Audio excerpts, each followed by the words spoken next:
So since you've been back here in Barbados, you realize what is going on in the island? Well, what disturbs me is the transportation system. Before I left, you know, you could get in a minibus and it was a pleasant experience. Now, total chaos. The drivers are ill-disciplined, they drive anyhow, they drive and the text, they drive and they answer the phone, you know, so that's one of the things that really disturb me. They don't take the pedestrian safety nor the passenger safety at heart. And that's one of the real things that really, you know, really disturb me seriously. But in general, you know, Barbados has changed considerably, you know, especially with the youth. When I was a youth man in this area, coming up, you know, everybody was a little more loving, everybody was a little more, you know, you could agree with each other. Not now. Youth man want to cut up youth man for all kind of foolishness, you know? And we never had that kind of thing. I mean, we always had our differences, but a fella could talk and so on. Now, nobody can talk. Everybody want to kill and cut up and all kind of foolishness, you know? And, you know, to see where we're going from where we were is disturbing, you know? So what do you think we could do to combat, to change, to create that change? Well, we got to start to educate the youth. We got to educate the youth that the American culture that they're adopting in for them, in of them. The American culture is for Europeans. A great black civil rights leader once said that, you see, Europe full of white devils, and I totally agree with that there. So, and whatever culture Europe imports anywhere else is not to help that country, but is to maintain European and white domination. And the disturbing thing is that the young men can't see this. The young men adopt this madness and they think it is of them, but they realize they ain't going forward with it. They realize it making them kill themselves, it making them kill the women, destroy the communities.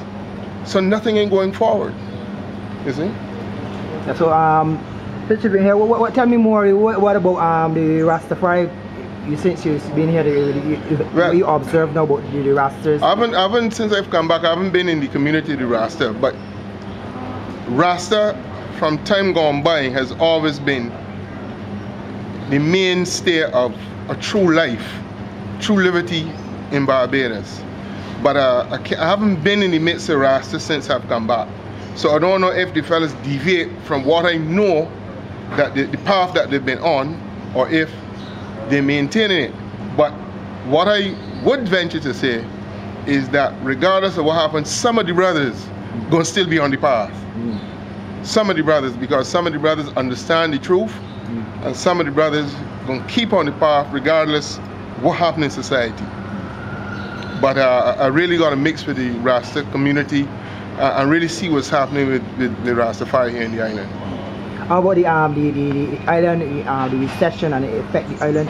You feel that any solutions or things we should do and we should not do? Well, the first thing is that government got to be for the people. And when I say for the people, I don't mean for a particular section of the community that they've always been. They got to be for the people. Right, what I realize is that government spending more than they're making. That's the first problem.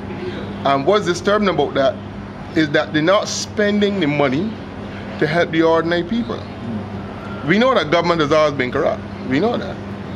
But even more so now, the politicians trying to hoard more and more money for themselves and the family. And this money not coming in the midst of the community. I remember years ago when we set up the Climate Pain Center, we had things in this community going. We had things for the youth men to do things. Nothing is happening in this community now. And this is one, the city has always been a community that need activity for the youth. Otherwise the youth can go astray. But nothing is happening, you know? And, you know, the recession, you know, hitting everybody hard. But if the money is spent wisely by the politicians, it could ease a lot more of the burden that is doing right now. They can do a lot more with the money, But of course, the money never ever trickles down to people at this level. So, anything else you'd like to add? Well, you know, BIM has always been a great place. That's why I've come back, and I'm hoping to make a contribution, you know, to help uplift a lot of the youth men, give them my experience and knowledge, you know, so that we can help a lot of the youth men who've gone astray, who've done a lot of stupidness, who killing each other, who killing the women, killing the children.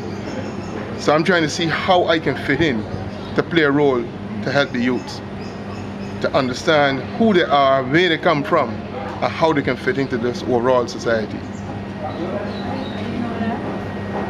That's it. Yeah.